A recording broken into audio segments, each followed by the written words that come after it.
అందరికీ నమస్కారం అండి. తల్లికి వందనం పథకానికి సంబంధించి రెండో లిస్ట్ అయితే రావడం జరిగింది. ఎలిజిబుల్ ఇనెలిజిబుల్ లిస్ట్ రెండు కూడా రావడం జరిగింది.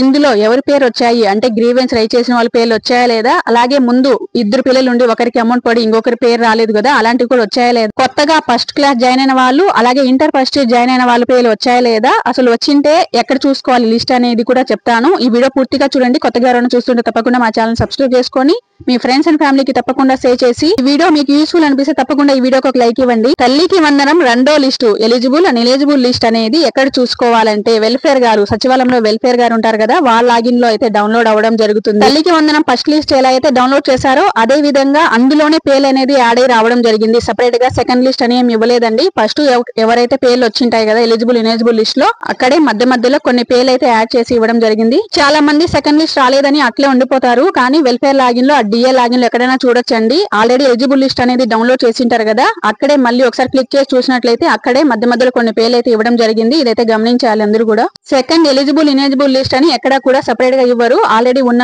లింక్ లోనే క్లిక్ చేసి చూడాలి.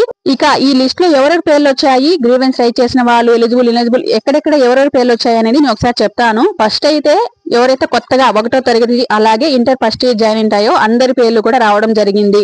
ఎలిజిబుల్ అయితే ఎలిజిబుల్, లేకపోతే ఇనెలిజిబుల్ అయితే ఇనెలిజిబుల్ లిస్ట్ లో రావడం జరిగింది.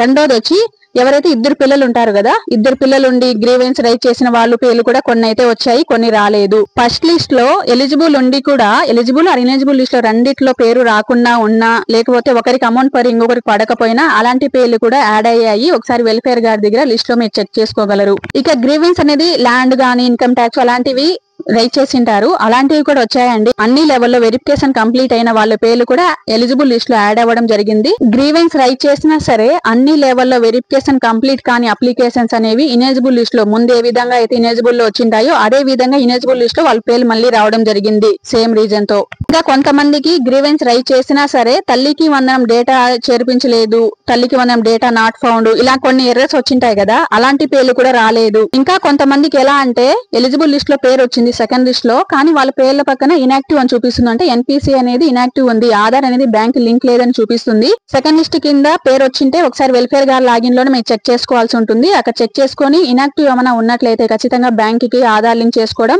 లేకపోతే పోస్టల్ కొత్త అకౌంట్ అనేది తల్లి పేరు మీద అకౌంట్ ఓపెన్ చేసుకోవడం చేయాలి. అది కూడా 9వ తేదీ చేయాలి. 10వ తేదీ లోపల చేసుకున్నట్లయితే 10వ తేదీ అమౌంట్ అనేది రిలీజ్ చేస్తారు, అమౌంట్ అనేది పడేయడానికి అవకాశం ఉంటుంది. ఇక అంగన్వాడీ టీచర్స్ కూడా గ్రీవెన్స్ అనేది రైజ్ చేయడం జరిగింది. సేమ్ వాళ్ళ పేర్లు కూడా మళ్ళీ ఇనెలిజిబుల్ లిస్ట్ లోనే ప్రభుత్వ ఉద్యోగి లేకపోతే 12,000 కంటే ఎక్కువ ఆదాయం కలిగి ఉన్నారనేసి ఆ లిస్ట్ లోనే రావడం జరిగింది. ఇక చాలా మంది అండర్ ప్రాసెస్ పేమెంట్ పెండింగ్ అలా ఉన్న వాళ్ళ పేర్లు కూడా వచ్చాయండి, ఎలిజిబుల్ లిస్ట్ లో వచ్చాయి, ఒకసారి చూసుకోండి.